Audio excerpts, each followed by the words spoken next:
దానివల్ల ఏమైపోయిందో బీజేపీ ఎలాంటి పరిస్థితి ఫేస్ చేసిందో ఇప్పుడు జనసేన అట్లాంటి పరిస్థితి ఫేస్ చేస్తుంది.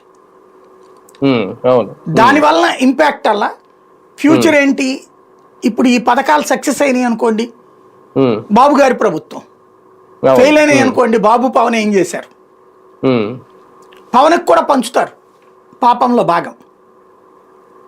పుణ్యంలో పవన్కి వచ్చేది పరిమితం అసలు రాకుండా ఉండదు, పరిమితం.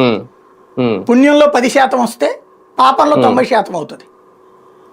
కాబట్టి అది సిద్ధపడాలి, ఆయన సిద్ధపడినే చేసుకున్నాడు. పబ్లిక్ ని మేము కన్విన్స్ చేయగలం అనుకుంటున్నాడు, చూడాలి. సార్ ఒకటి ఈ హామీలన్నీ ఓకే, టీడీపీతో పొత్తు పెట్టుకోకముందు అనౌన్స్ చేసినయే, ఇప్పటం సభలో ఒక హామీ చేసిన, మండపేటలో ఒకటి హామీ చేసిన, ఇలా ఇచ్చుకుంటూ వెళ్ళారు. ఆయన తర్వాత కలిశారు. ఈ సూపర్ సిక్స్ కాకుండా సార్ దాదాపుగా 143 హామీలతో కూడిన మేనిఫెస్టోని విడుదల చేశారు కదా.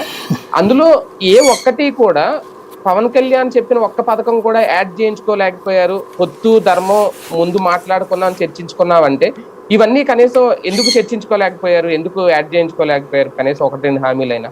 అంటే పవన్ కళ్యాణ్కి ఆ రోజున ఏదో తన హామీలు తన మాట ద్వారా పబ్లిక్ని ఇది చేయిస్తున్నానని చెప్పుకోవాలి, ఇది లేదు. ఆ రోజున పవన్ కళ్యాణ్కి చంద్రబాబు నాయుడు జైల్లోకి వెళ్ళిన దగ్గర నుంచి పవన్లో ఒక అసంతృప్తి విపరీతంగా